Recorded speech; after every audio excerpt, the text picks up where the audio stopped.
साबिक जस्टिस नसीम हसन के इंटरव्यू में तो कोई मुकम्मल बात ही नहीं। भुट्टो रेफरेंस में चीफ जस्टिस के रिमार्क्स, अदालत में इंटरव्यू चलाया गया, वकील फारूक नाइक ने जवाब दिया, यूट्यूब से असल प्रोग्राम हटा दिया गया है। चीफ जस्टिस ने कहा कि आप मुतल्लिका चैनल वाला डाटा कॉपी कर लें, पूरा इंटरव्यू देखें और मुतल्लिका हिस्सा हमें दे दें। मज़ीद समाअत फरवरी के तीसरे हफ्ते में होगी।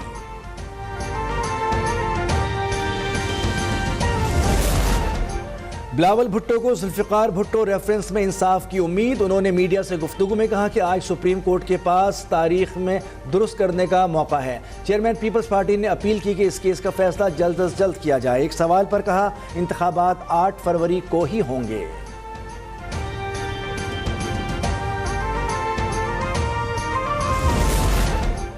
भुट्टो रेफरेंस में एक जज की राय नज़रअंदाज नहीं कर सकते। बेंच का तनासुब ऐसा था कि एक जज की राय भी अहम है।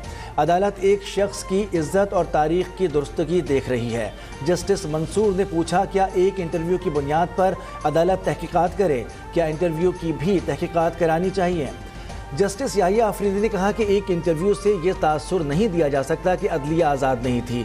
दीगर जजेस भी थे, उन्होंने नोट लिखे और इख्तिलाफ किया।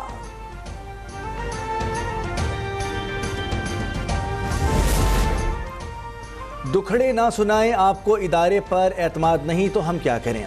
लेवल प्लेइंग फील्ड में चीफ जस्टिस का वकील लतीफ़ खोसा से मुकालमा। उन्होंने कहा कि आप इलेक्शन कमीशन की रिपोर्ट मुस्तरद नहीं कर सकते। आपके इल्ज़ामात पर तरदीदी जवाब आ जाता है तो आप कहते हैं कि ये दुरुस्त नहीं। इलेक्शन कमीशन की रिपोर्ट में क्या गलत है? तहरीरी जवाब दें, सियासी बातें ना करें। पीटीआई को इलेक्शन कमीशन के जवाब पर जवाबी दलाइल जमा करने की हिदायत। समाअत 15 जनवरी तक मुलतवी कर दी गई।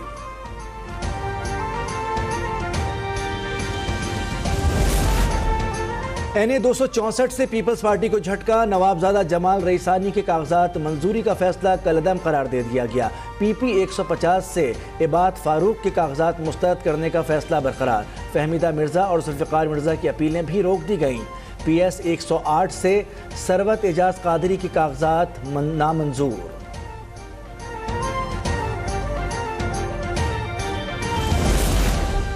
PS 63, 116 और 118 से PTI उम्मीदवारों के इंतखाबी फॉर्म मंजूर।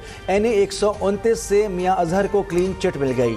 अली अमीन गंडापुर भी कौमी और सूबाई इलेक्शन में हिस्सा ले सकेंगे। कोयटा में सरदार अख्तर मेंगल को तीनों हलकों से इंतखाब में हिस्सा लेने की इजाज़त मिल गई।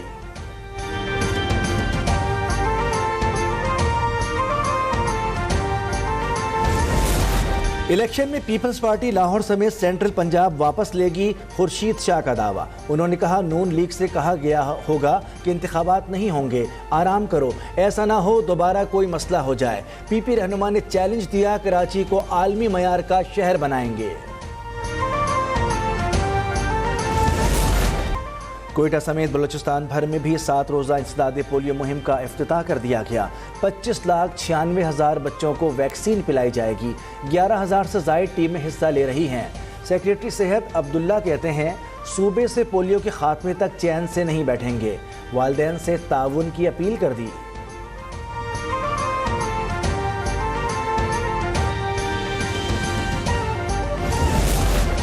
तनख्वाहदार तबका टैक्स अदा करने में सबसे आगे। दुकानदारों और बरामद कुनंदगान के निस्बत 200% ज़्यादा टैक्स दिया।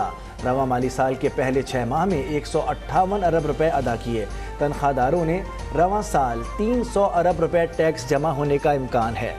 ठेकेदारों ने गुज़िश्ता साल की निस्बत 31% ज़्यादा टैक्स अदा किया है।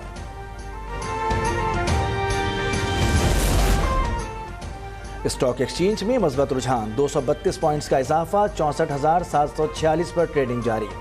डॉलर की कदर में 20 पैसे की कमी। इंटरबैंक में 281 रुपये 20 पैसे पर लेन देन हो रहा है।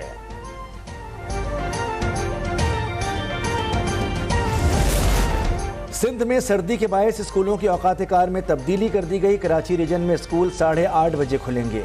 वज़ीर तालीम राना हुसैन ने हिदायत जारी कर दी। सिंध के दीगर मकामात पर तदरीस का आगाज 9 बजे होगा।